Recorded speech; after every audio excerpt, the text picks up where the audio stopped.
한 덩어리로 골조를 도시락 통처럼 만들어야 돼요. 이렇게 생긴 건 더 이상 사용하시면 안 돼요.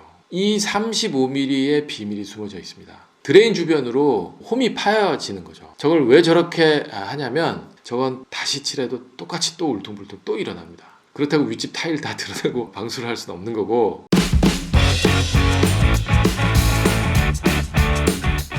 안녕하세요. 오늘은 지난 시간에 이어서 화장실에서 물 새는 집 이거 말씀드릴 텐데요. 요즘 화장실을 통째로 리모델링 하시는 분들 많습니다. 각종 위생기구며 배관이며부터 타일까지 싹 다. 당연히 방수도 이제 그렇게 되면 다시 해야 되는 거죠. 이런 식으로 방수를 다시 하는 경우나 또는 물이 새서 부분적으로 보수를 한다거나 아니면 문턱 주변 상하는 경우 많잖아요. 문틀이나 문지방 이게 물 쓰다 보니까 거기가 이제 상하는 경우가 많은데 그거 이렇게 그 부분적으로 또 좀 교체하시려는 분들 이런 분들 어쨌든 다 방수가 새로 들어가야 되는데 이런 화장실에서의 누수가 생기지 않으려면 어떻게 해야 되는지 요거 이제 좀 말씀드리겠습니다. 갑자기 1번이 도시락통이죠. 네. 지난 시간에 거실에서 물 새는 집 이거 이제 말씀드렸는데 그때 골조 단계에서의 한 덩어리로 타설하는 거 이거 굉장히 중요합니다 라고 이제 말씀드렸어요. 이건 이제 지난번 동영상 좀 참고하시면 될 것 같고요. 이번 화장실 방수에서도 그 이야기부터 이제 할 건데 누수 없는 방수공사에서 어쩌면 제일 중요한 거거든요. 한 덩어리로 타설하는 거 이게 굉장히 중요해서 한 덩어리로 골조를 도시락 통처럼 만들어야 돼요. 그래서 물이 저 통 내부에서 머무를 수 있도록 만드는 거죠. 골조 통 자체를. 왜 그러냐? 건물은 미세하게 균열이 갑니다. 시간이 지나면서. 거동이라고 그래서 우리가 느끼진 못하지만 살짝 흔들리고 살짝 움직여요. 시간이 지나면서 흔들리면서 건조 수축하면서 저 도시락통은 저 자체가 한 덩어리여야 되는 거예요. 그래야 같이 흔들리고 같이 움직여서 저 통 내부는 균열이 가지 않게 이렇게 만드는 게 이게 방수의 어떤 가장 기본적인 중요한 사항이거든요. 이걸 어떻게 그러면 도시락통으로 만드느냐? 이렇게요. 이런 식으로 골조 단계에서부터 화장실 자리는 특별하게 다운시켜서 만들어요. 지금 저 점선, 빨간색 점선 보이실 텐데 저게 화장실 자리예요. 저 화장실 자리가 그 위에보다 낮죠. 50mm 낮습니다. 지금 점선 주변으로 먹선 놓여져 있는 두 줄짜리 이거 보이실 텐데 저 선, 저게 조적으로 벽을 쌓을 위치인 거예요. 그러니까 화장실 벽 자리를 저렇게 이제 표시를 해 놓은 거예요. 이렇게 이제 낮게, 바닥은 낮게 만들어 놓고 그 높은 바닥 위에다가 조적으로 벽을 이제 쌓아서 올린 후에 방수를 감아서 올리는 거죠. 제대로 된 하나의 통, 이게 이제 만들어지면서 우수한 방수 성능을 발휘하게 되는 거죠. 이게 가장 기본적이면서 가장 효과가 뛰어난 방수공사의 핵심 조건인 거예요. 이렇게 생긴 문지방인데 이거 많이 보셨을 겁니다. 요즘은 방문에 문지방을 다 없애긴 하지만 화장실이나 다용도실 이런 곳에서는 보셨을 거예요. 아직 거긴 있어야 되니까. 물이 닿아도 썩지 말고 상하지 말라고 돌가루로 만들어요. 그런데 이렇게 생긴 건 더 이상 사용하시면 안 돼요. 이거 써야 됩니다. 그냥 기역자로 생긴 단면이잖아요. 저렇게 파란색 보양지 붙여놓은 상태인데 다 설치하면 이렇게 됩니다. 설치하고 나서의 모양인데 처음에 보셨던 그러니까 예전 타입과 지금 보고 계신 기역자 형태의 요즘 타입 이게 뭐가 틀리냐? 높이가 다릅니다. 높이. 예전 타입은 45mm 높이가 나오고요. 기역자 타입의 요즘 타입은 80mm 높이가 나와요. 35mm가 그러니까 더 높은 거예요. 이 35mm의 비밀이 숨어져 있습니다. 35mm 가지고 방수의 질을 좌지우지하게 되는 거예요. 자, 무슨 얘기냐? 화장실엔 도막을 형성하는 방수를 해야 됩니다. 지금 보시는 것처럼 저 시커먼 방수제, 이게 이제 우레탄 방수인데 화장실 내부에서 마블실 부분하고 이따가 말씀드릴 드레인 부분하고 이게 가장 취약한 부분이거든요. 특히 마블실은 양 옆에 이제 벽 타일보다 좀 튀어나와 있고, 그리고 사람이 계속 다니는 곳이라서 높이도 비교적 낮고, 이렇다 보니까 그야말로 완벽하게 방수 처리가 되지 않으면 누수 위험이 큰 곳이에요. 자, 그래서 이 그림 한번 보세요. 이 우레탄 도막이 저 마블실 위로 올라타야 돼요. 저 파란색 이거 이제 우레탄 방수 도막층을 그려놓은 건데, 저 위로 마블실 위로 20mm를 올라타서 마블실과 방수층이 겹치도록 만들어야 돼요.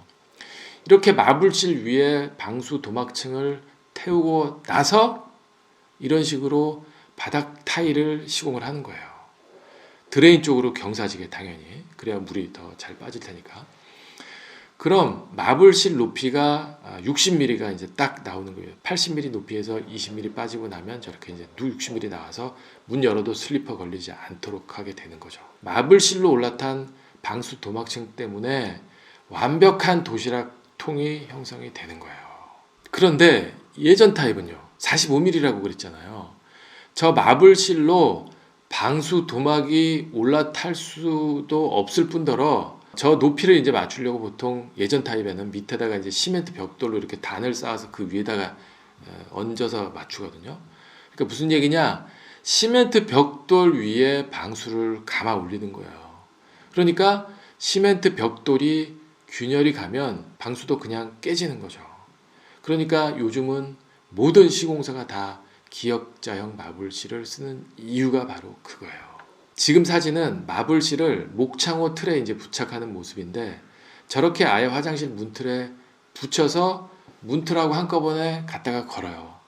그렇게 이제 설치를 한 다음에 지금 보시는 저 파란색 저게 이제 보양지라고 이제 말씀드렸잖아요. 기스나지 말라고 저렇게 이제 붙여갖고 오는데, 저 보양지도 우레탄 도막층 밑에서부터 감아서 올라타라고 20mm를 띄워요. 20mm 띄워서 공장에서부터 저렇게 붙여가지고 들어오는 거예요. 이렇게 딱 설치하고 나면 우레탄 도막층 바르고 이렇게 되는 거죠.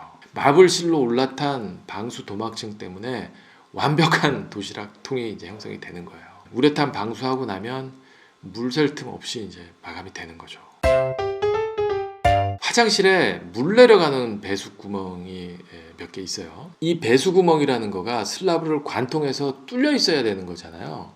이 뚫려 있게 해주는 그 원통의 플라스틱 통, 이게 이제 드레인인데, 저걸 화장실 바닥 콘크리트 타설 할 때 묻어 놓고 레미콘을 그 높이까지 부어 넣는 거예요. 다 이런 식으로 미리 그 위치에 슬리브가 묻어져 있어야 되는 그 위치에 욕조용 슬리브, 세면기용 슬리브, 양변기용 슬리브 이런 거를 그 위치에다가 박아 놓고, 그리고 나서 그 높이에 맞춰서 레미콘을 이제 붓는 거예요. 그러면 아까 보셨던 대로 해당 위치에 물이 내려갈 수 있는 구멍이 빵빵빵 이제 뚫리는 거죠, 슬라브에. 그런데 여기서 뭘 주의해야 되느냐? 저 드레인의 뚜껑을 자세히 보면요, 오른쪽에 이제 뚜껑 벗겨놓고 뚜껑만 찍은 사진인데, 화살표 지금 보시는 대로 뭔가 원형으로 이렇게 움푹 들어가 있는 모양이잖아요. 저 원형의 홈이 어떤 역할을 하냐면, 골조 슬라브에 이런 식으로 홈이 생길 수 있도록 만들어줘요. 레미콘을 그 높이까지 치게 되면 들어가는 거죠. 드레인 주변으로 뺑 돌아가면서 홈이 파여지는 거죠. 뚜껑의 홈 때문에. 저걸 왜 저렇게 하냐면, 둥근 홈을 우레탄 방수제로 저 높이까지 가득 채우려고 그러는 거예요. 콘크리트 슬라브에 구멍이 이제 빵 뚫렸잖아요. 구멍이 났으니까 그 주변으로 응력이 집중되면서 크랙도 많이 갈 것이고, 또 플라스틱과 콘크리트 슬라브가 10년, 20년 동안 뭐 딱 붙어 있지는 않을 거잖아요. 미세하게 유격이 이제 생길 수밖에 없다고요. 그래서 바닥에 홈을 파놓고 우레탄을 거기다가 가득 채우는 거예요. 우레탄으로 두툼한 탄력성이 있는 띠를 만들어서 충격도 흡수하고 골조와 드레인의 어떤 틈, 이 틈이 생기는 것도 방지해 주는 거죠. 10년, 20년 돼도 방수 성능을 유지하게 만들 수 있는 핵심 키인 거예요. 드레인 주변에. 옥상도 마찬가지예요. 옥상도 비 오면 뭐 물이 더 많이 찰 텐데, 옥상도 저렇게 이제 깊고 넓게 골이 형성되어 있는 상태에서 저길 우레탄으로 이제 다 채우는 거죠. 미세한 균열과 슬리브 박리되는 거로부터 이제 보호해 주는 거죠. 저렇게 해놓고 바닥 전체를 우레탄으로 도포하는 거죠. 이렇게요. 이런 식으로 전체적으로 이제 우레탄 방수 도포한 모습이 이렇게 이제 됩니다. 지금 보시는 것처럼 이렇게 돼요. 발코니 드레인 주변으로 마치 뭐 이렇게 살튼 것처럼 울퉁불퉁 도장면이 들고 일어났잖아요.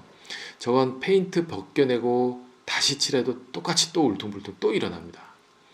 드레인 주변 틈으로 윗집에서의 물이 나오면서 도막층을 들뜨게 만든 거예요. 녹물이 같이 흘러나와서 갈색으로 변하기도 하고 뭐 여러 가지 증상이 나타나는데, 아무튼 이런 경우는 원래 방수는 누수의 원인이 근원이 되는 그곳에서 방수를 해야 이게 이제 정석인데, 그렇다고 윗집 타일 다 드러내고 방수를 할 수는 없는 거고, 이런 경우에 밑에서 인젝션 방수라고 해요. 저렇게 지금 쏘고 있는 그 모습인데, 현장에서도 미세균열 보수용으로 많이 사용하는 방법입니다. 화살표 지금 보시는 것처럼 그 닛불이 이제 밝혀져 있어요. 균열 부위에 저런 바늘 같은 걸 이제 꽂아서 저길 통해서 방수액을 압력을 넣어서 쏴주는 방식인데, 지금 보이는 저 노란색 저게 이제 방수액이에요. 저렇게 이제 쏴주고 나면, 그러면 균열 부분을 따라서 저게 침투해서 들어가면서 균열 부분을 메꿔주고 누수가 더 이상 일어나지 않도록 막아주는 역할을 하는 거죠. 두 개 더 말씀드릴게요. 바탕면 상태가 정말 중요합니다. 도막을 형성하는 공법에서는 바탕면이 바짝 말라 있는 게 이게 정말 중요해서요. 구조체 함수율이 8% 이하여야 돼 라고 하는 어떤 정량적인 기준이 있어요. 3.5% 나왔으니까 뭐 저 정도면 굉장히 잘 말라져 있는 이런 상태예요. 페인트 칠도 마찬가지예요. 도막을 형성하는 거잖아요. 바짝 마른 상태에서 공정이 진행돼야 착 달라붙습니다. 이거 중요하고요. 또 하나, 담수 테스트도 정말 중요합니다. 방수 다 끝나고 이제 타일 붙일 텐데, 타일 들어가기 전에 아까 도시락통 잘 만들어져 있는지 이거 이제 확인해야 돼요. 물 받아놓고 이제 찰랑찰랑 할 때까지 받아놓고 밑에 집으로 또는 마블실 주변으로, 드레인 주변으로 새는 건 없는지, 한 방울이라도 새면 안 되거든요. 새는 건 없는지 확인해 보는 거, 이게 굉장히 중요해서, 보통 뭐 웬만한 화장실이 2m에 1.5m 이 정도 되는데, 여기 한 뭐 10cm, 15cm 정도 높이로 물 받으려면 1시간 정도 걸립니다. 그렇게 이제 채워놓고 이틀 정도 드레인 막아서 이틀 정도 이렇게 담수해서 누수되는 건 없는지 여부를 살펴보셔야 돼요. 현장에선 이런 식으로 화장실이고 다용도실이고 물을 쓰는 곳은 다, 전 세대 다 빠짐없이 지금 보시는 것처럼 이렇게 담수 테스트를 합니다. 왜 그러겠어요? 그렇게 방수 단계에서 완벽하게 확인하고 그 다음에 후속 공정 진행하는 게 결국은 시간과 비용을 절약하는 길이에요. 그래서 더 큰 손해를 막아주는 최선의 방법인 거예요. 정 부담스러우시면 드레인 주변만이라도 고기만이라도 좀 물 받아놓고 담수 테스트 꼭 하시길 권해드립니다. 집은요, 내가 알아야 보이는 거다라고 지난 시간에 또 말씀드렸어요. 왜? 나하고 내 가족이 10년 넘게 살 거니까 하나씩 하나씩 알아가셔야 됩니다. 쉬운 건설, 우리 건설 이야기가 함께 하겠습니다.